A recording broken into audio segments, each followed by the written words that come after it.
Olá, irmãos, aqui é Ronaldo Costa para o canal Vida no Espírito Santo e o nosso assunto de hoje é a carne e os seus desejos. Incendeia minha alma, incendeia minha alma, incendeia minha alma. Mateus capítulo 5, versículo 8, Jesus nos diz assim: bem-aventurados os puros de coração, porque verão a Deus, né? A igreja, gente, ensina lá no Catecismo da Igreja Católica, parágrafo 2518, o que é esse pureza de coração, né?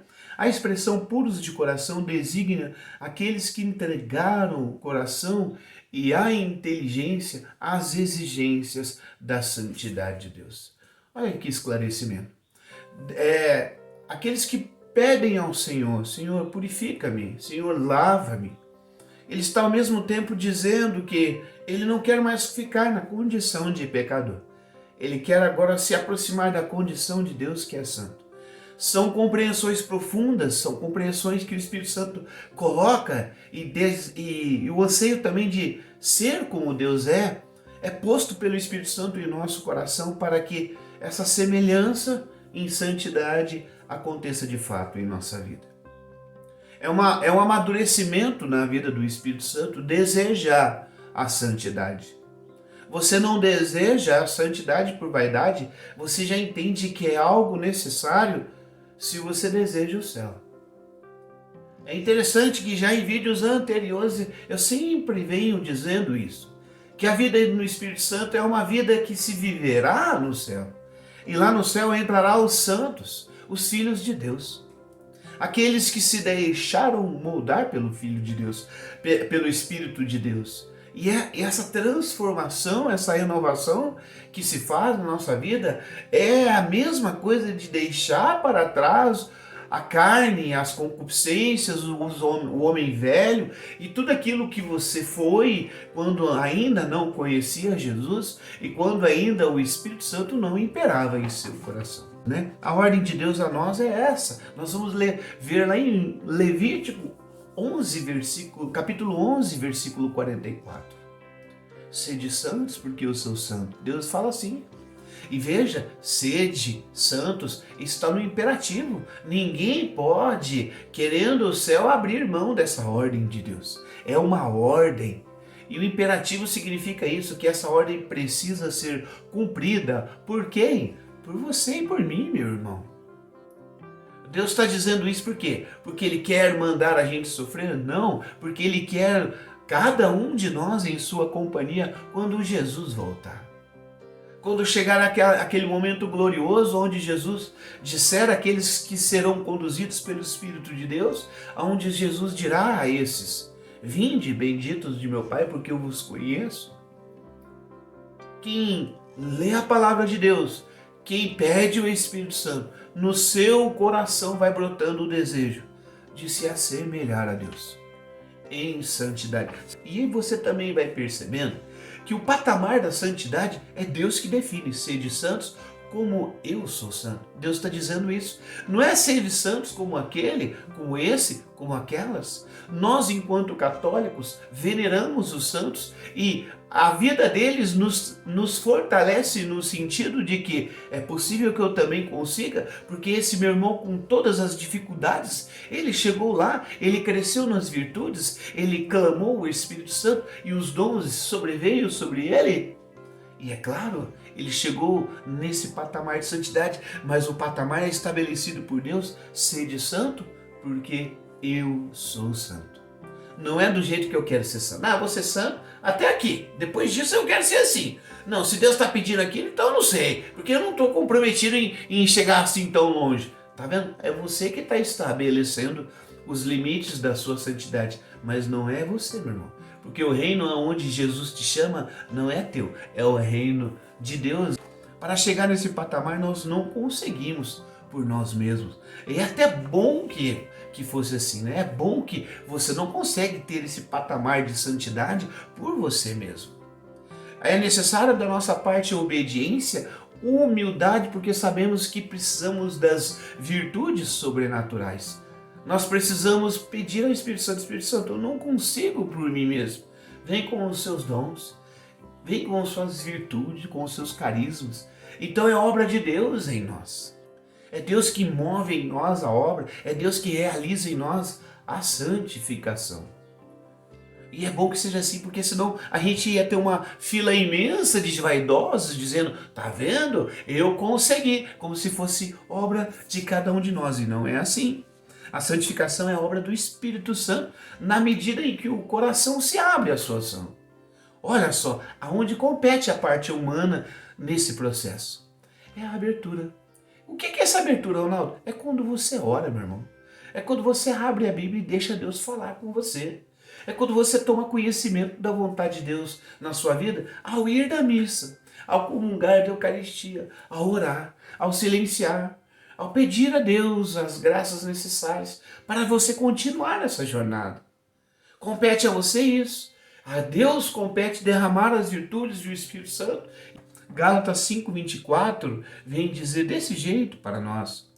Os que pertencem a Cristo crucificaram a carne com as suas paixões e desejos. Tá vendo? Por que os que pertencem a Cristo rompem com a vida velha? Porque ele percebe, através de tudo isso que eu disse para você, da oração, da leitura, o que é a vontade de Deus. Deus vai falando a sua vontade. Deus vai mostrando as suas ordens. Deus vai colocando os seus princípios. Exemplo, o princípio do perdão. Nós pedimos a Deus e Ele nos perdoa, à medida com que a gente também perdoa o próximo.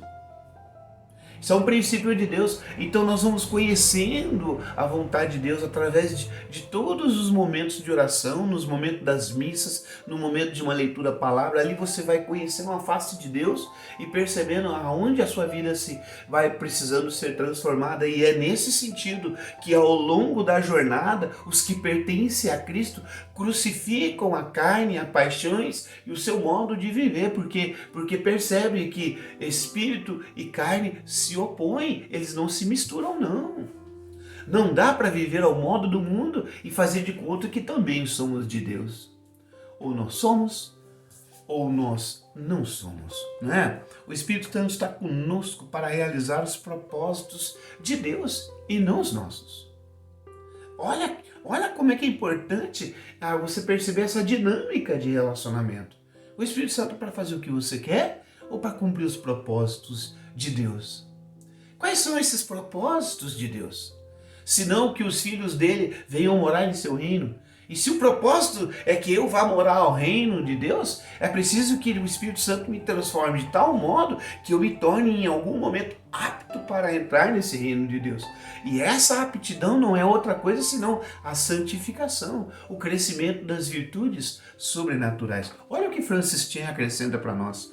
Deus deseja nos mostrar que o dom do Espírito Santo não é, na verdade, para o nosso prazer ou para cumprir propósitos pessoais. O Espírito Santo age para que sejamos conduzidos à santidade. E através dessa palavra você já pode dimensionar o que você está buscando de fato com o Espírito Santo. Quantas pessoas buscam o Espírito Santo para conquistar uma cura, depois que é curado esquece de continuar se abrindo ao Espírito Santo? Quantas pessoas foram buscar para resolver problemas pessoais, resolvam seus problemas pessoais e voltam a viver conforme a carne manda?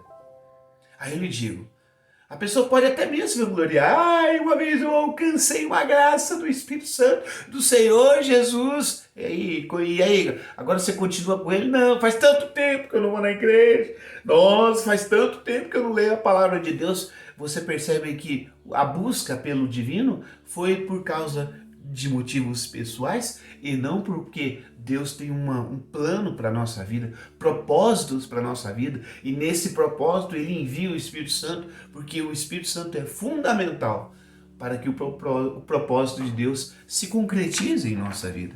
O que está em jogo é se você compreendeu que sem santidade ninguém vai ver a Deus, e se você concordou em viver segundo o Espírito Santo. Hebreus, lá na carta de Hebreus que está escrito assim: procurai a paz com todos e ao mesmo tempo a santidade, sem a qual ninguém verá a Deus. Então, compreendeu isso, irmão? Então você precisa se abrir ao Espírito Santo. Você precisa buscar as coisas espirituais com a palavra de Deus, com uma sagrada Eucaristia. Você precisa ter comunhão com isso. Então, quando você compreende esse plano de Deus, onde Ele quer você no reino dele, e para isso você precisa ser santo, e para isso Ele enviou o Espírito Santo a você, então você também já está compreendendo que a ação do Espírito Santo é realmente eliminar tudo aquilo que é carnal em sua vida, tudo aquilo que não vem com a vontade de Deus, não está em acordo com a vontade de Deus. O Espírito Santo precisa mexer e remexer nesse nosso interior até que essas transformações aconteçam de fato. É uma decisão que todo o que deseja o céu precisa tomar. Não dá para negligenciar ou postergar. Cada um de nós precisa decidir se quer crucificar a carne e andar no Espírito. É quando você percebe que um jeito de viver já não lhe satisfaz mais. Você precisa então mudar. E conversão é isso, é quando você percebe que o jeito que o mundo vive não lhe traz alegria de fato. Então você decide viver não mais segundo a carne, mas segundo o Espírito de Deus. E aí, é claro, esse tipo de vida, elas são contrárias. Olha o que diz Romano, capítulo 8, versículo de 5 e versículo 9. Os que vivem segundo a carne gostam do que é carnal, e os que vivem segundo o Espírito apreciam as coisas do Espírito. Vós, porém, não viveis segundo a carne, mas segundo o Espírito, se realmente o Espírito de Deus está em vós. Se alguém não possui o Espírito de Cristo, este também não é de Cristo. Olha que profundo, irmãos. Está vendo como é que a palavra de Deus nos orienta, nos estabelece, nos esclarece a verdade? Quantos de nós pensamos que podemos fazer as duas coisas simultaneamente, mas aqui está a palavra de Deus nos revelando que aqueles que andam no Espírito crucificam a carne. Mas quem faz isso é quem possui o Espírito de Cristo. Por quê? Porque para crucificar a carne, para abandonar o pecado, para mudar de vida, para mudar a sua maneira de pensar, para mudar o jeito com que você fala, o jeito com que você trata as pessoas, é necessário o Espírito Santo. Portanto, irmãos, viver segundo a carne, viver agradando a carne, acreditando que você pode pedir o Espírito Santo, pode estar achando que está sendo conduzido pelo Espírito Santo, lá vai um tremendo engano na nossa vida. Não recaia sobre você esses enganos. Que você possa, já diante desse versículo, pegue depois esse versículo e leia e deixe o Espírito Santo falar com você aquilo que realmente está sendo carnal na sua vida e que precisa ter um ponto final. E agora o Espírito Santo, nessa vida, segundo o Espírito, agora acrescenta uma vírgula, como se dissesse assim, Ronaldo até aqui viveu segundo a carne, mas a partir disso compreendeu que não era assim que entraria no céu. O Ronaldo, a partir disso, abriu o seu Espírito Santo, começou a sua maneira nova de pensar, começou a sua nova maneira de viver. A partir desse momento, de fato, o Espírito Santo entrou na vida do Ronaldo e na sua vida também precisa ser assim, meu irmão. A carne e os desejos nos afastam de Deus, enquanto que o Espírito Santo e os seus impulsos e as suas intervenções em nossa vida nos aproximam de Deus, porque as intervenções do Espírito Santo só têm um propósito: a nossa santificação. Que a nossa condição seja tão semelhante a Deus, que nós podemos entrar livremente na casa de Deus, no reino de Deus, e Jesus virá nos buscar, meu irmão. Virá te buscar em algum momento. Jesus encontrará aqueles que realmente o amam e foram conduzidos pelo Espírito Santo. Em algum momento isso acontecerá. Onde você busca a sua satisfação hoje? O que satisfaz você hoje? É viver segundo a carne ou é viver segundo o Espírito? Veja bem, irmãos, nós não começamos a viver na carne de um dia para o outro. Nós fomos educados ali. E assim também é a vivência no Espírito. Ninguém consegue de uma hora para outra, no estalar de dedo, amar a vida no Espírito. Porque, veja, tem coisas boas vivendo segundo a carne, porém são coisas que nos transformam em pessoas piores, transformam em pecadores, perdem a nossa dignidade, abaixam, deixam a gente no nível lá embaixo. É assim que Satanás quer a nossa vida. Nesse tremendo engano de uma aparência de uma vida feliz, está uma tristeza enorme, onde no final das contas se experimenta a ausência de Deus. Ao contrário de quem é movido pelas ações do Espírito Santo, vai experimentando esse Deus que vem morando em nós, cumprindo em nós a alegria verdadeira, derramando em nós o autêntico sentido de vida. Mas para isso você tem que começar a caminhar no Espírito Santo. Queremos finalizar aqui com uma frase de São João da Cruz. Afeiçoar-se ao mesmo tempo a Deus e as coisas do mundo são fatos contrários. Não podem coexistir numa só pessoa. Amém, meu irmão? Vamos fazer uma oração aqui de libertação, uma oração de Santa Hildegard. Ó fogo do Espírito Santo, Consolador, vida da vida de toda criatura, é santo, das vidas e toda beleza. É santo, tu te dignas reconfortar com teu óleo os que estão perigosamente abatidos. É santo, enxuga os ferimentos menos limpos, o sopro de santidade. Ó proteção de vida, esperança para todos os membros da igreja reunidos. Ó refúgio de beleza, salva os bem-aventurados. Guarda os que o inimigo fez cativos, liberta os que estão acorrentados e que o divino poder quer, no entanto, salvar. Fazes andar as nuvens, fazes o ar percorrer os espaços, dos rochedos brotar água, correr a água em riachos e a terra exibir seu manto de verdura. Também és tu que guias os sábios e a inspiração da sabedoria os enche de júbilo. Louvor a ti, que és o louvor e a alegria da vida, a esperança, a honra não violada, o distribuidor de toda a luz. Amém. Em nome do Pai, do Filho e do Espírito Santo. Amém. Até a próxima, irmão.